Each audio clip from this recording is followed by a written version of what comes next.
Hello my little researchers. I would like to give you a very quick rundown on the capabilities and the role of the capabilities in the folio. The capability is mentioned only within the folio in the research project. There is no requirement to mention or talk about the capability within either the outcome or the evaluation, but it does have its own performance standard in relation to the folio assessment.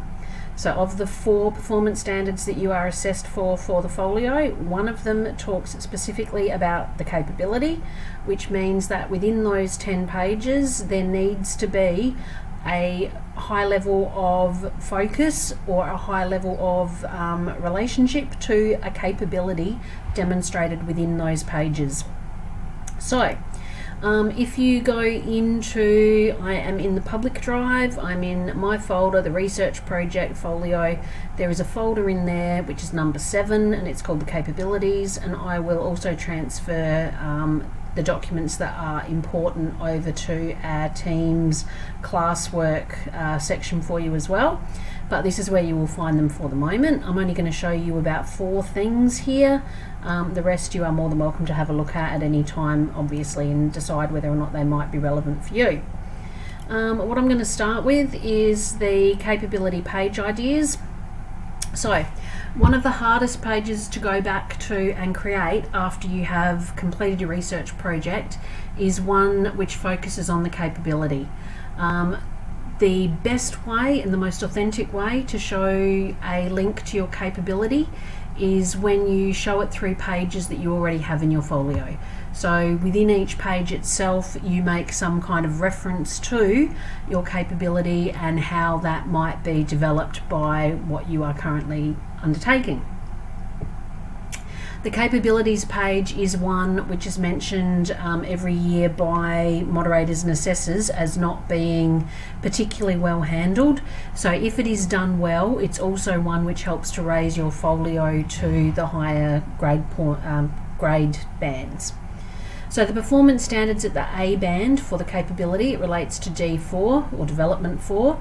Thorough and informed understanding and development of one or more capabilities, one or more being very important.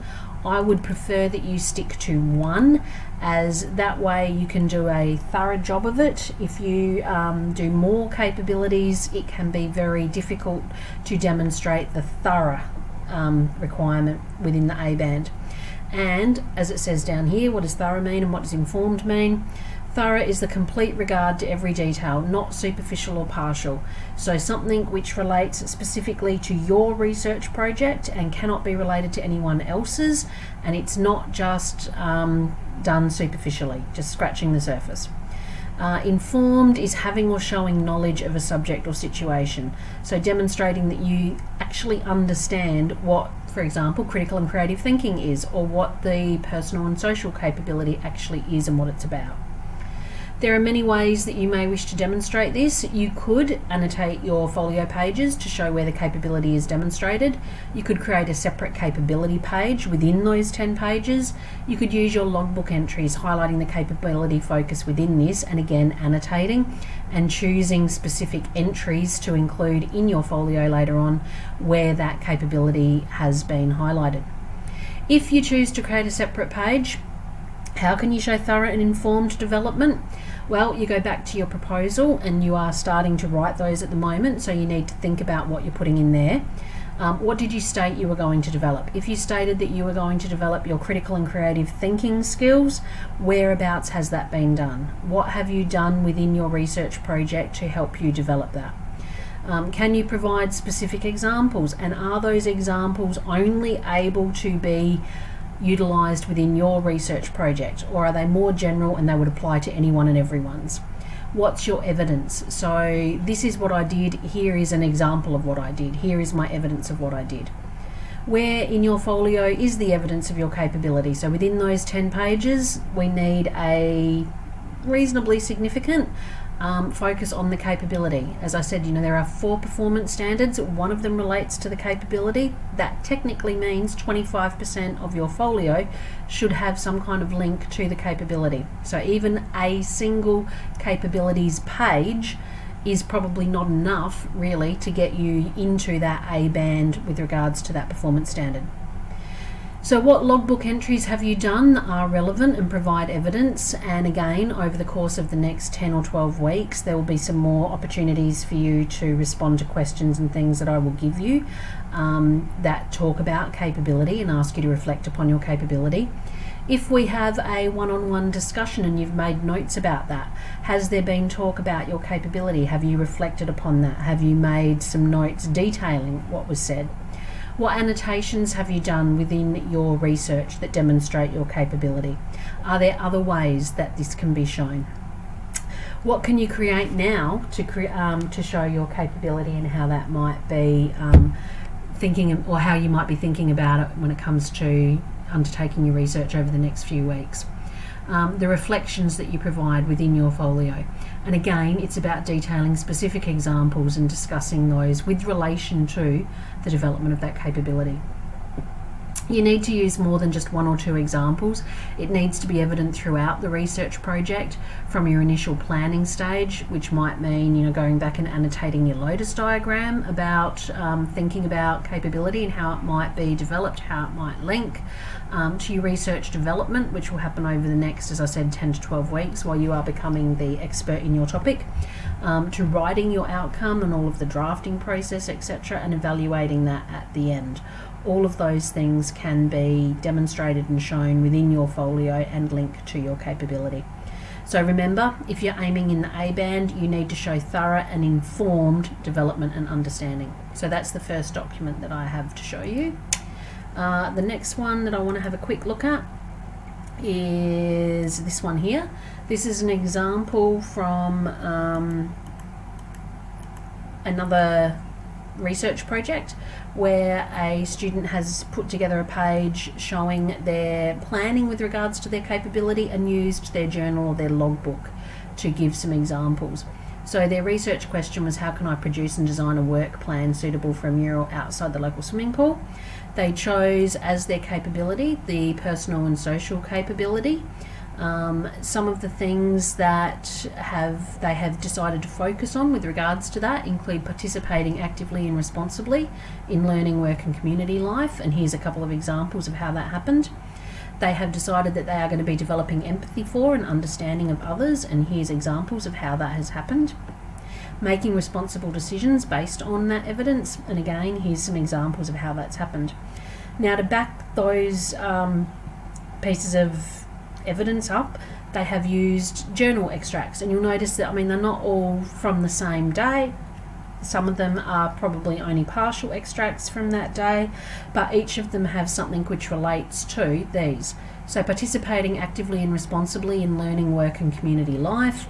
In this journal extract, they talk about scheduling a meeting with council officials to have a look at how they might be able to become a volunteer within the community and get this mural up and running. Developing empathy and for an understanding of others. Over in this journal extract, they talk about the need to incorporate their local Indigenous population into the planning of the mural. So they've made a direct link between this part of what their capability is about and what they have done. So that's another example of what a capabilities page within the folio may actually look like. Now this one's obviously been pulled together after the research has occurred and after they've finished all of their journals and logbooking, etc. You can do it that way. You can set up some of these things like your logbook entries specifically related to your capability as you go. The next thing that I have to show you down here is this one, which is the SACE board's own version of what a capability page may look like. I don't think it's a particularly good example because if you have a look at this page here, none of this on this page actually is the student's work except for these couple of sentences over here. So that's the only part of the page that the student's actually going to get assessed and marked on, and I don't think that's anywhere near enough detail to be able to be confidently saying that that's in the A band. However, what we do have here is pages for each of the capabilities which give a few dot point ideas of how that might look within a research project. So this is a student worksheet on the personal and social capability, and this student has decided that what they're highlighting or what they're looking at is participating actively and responsibly in learning, work and community, developing empathy for understanding of others, and making responsible decisions based on evidence. Here they have given their examples, so the same as what you just saw in the journal entries from the previous student. They have used some reflection time, I suppose, to write in their responses here. Now you could do similar by just copying and pasting those logbook entries into this page if you wanted to, but I would seriously consider reformatting this page, getting rid of 3/4 of this that doesn't provide you with any type of possibility of getting grades for it because it's not actually your work, and I'd be looking at reformatting and seeing what else I could add to this to make it much more thorough and in-depth to be able to achieve that higher grade band. But again, it is something that gives you an idea for each of the capabilities. Now the literacy capability and the numeracy capability are both assumed for every SACE student within research project, so you can't actually choose to focus on those as your major capability, but you do have the information and communication technology, critical and creative thinking, personal and social, ethical understanding, and again there's a example of what another student has done with regards to that, and the intercultural understanding capability. So that's more examples of how you might be able to incorporate capability into your folio. Finally, the last thing that I want to show you is this. Now this is from a global digital citizen organisation, critical thinking assessment charts. These charts are available by going to this link. There's actually 6 of them. I've chosen 3 of them here: questioning abilities, use of information, and drawing conclusions. Now if I was going to be looking at my ability to be a critical and creative thinker, I could use these charts to show where I'm sitting at. And they are rated from level 1 up to level 4, which is obviously the higher levels of thinking required. They have a whole range of different skills that people develop and show and demonstrate, and they talk about how that's demonstrated. So on these charts, I've just found 3 of them. One was about questioning ability, one was use of information, one was drawing conclusions, and I have decided that defining a problem, over here I can have a look at what level 4 is. I can make a note or find an example of what I've done within my research project that demonstrates that at that high level. I can talk about my use of keywords and my understanding of the terminology specific to my research project and how I have done that to that higher level, etc. So the Global Digital Citizenship Organisation, and again that's the link for it there, is another way of being able to set up a specific and very personalised, I suppose, folio page which demonstrates capability development. Final thing, these are the general capabilities within the Australian curriculum. So for example, if I go to the general capabilities for critical and creative thinking, remembering that Australian curriculum goes up to level 6, which is typically by the end of year 10. So I would be expecting that if you are using this as a framework to be able to talk about your capability development, you'd be talking about your ability to pose questions to critically analyse complex issues and abstract ideas. If you were talking about your abilities in organising and processing information for the critical and creative thinking capability, you'd be talking about independently sourcing information to determine bias and reliability. If you were talking about considering alternative, you'd be talking about speculating on creative options to modify ideas when circumstances change, etc., etc.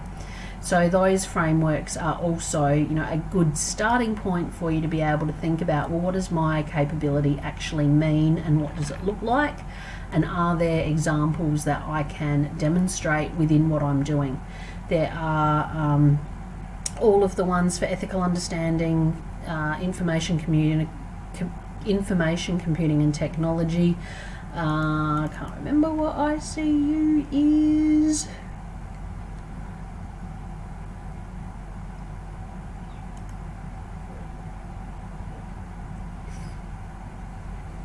Intercultural understanding, of course. So that's things like investigating cultural and cultural identity, communicating across cultures, empathizing with others, and what that might look like at a appropriate standard, etc. So you can use that information to formulate or set yourself up with a capabilities page as well. These ones down here, I actually wouldn't worry too much about them because the links don't always work anymore, but this one I believe is the link to the Global Digital Citizenship 6 charts. Yep, okay, so that's the link to the 6 charts that we were looking at, where we had 3 of them a minute ago. So again, if you were looking at, that's not the correct link, is it? It's broken. If you did a search for globaldigitalcitizenship.org, you might be able to find the critical thinking charts that have been moved or are updated as well.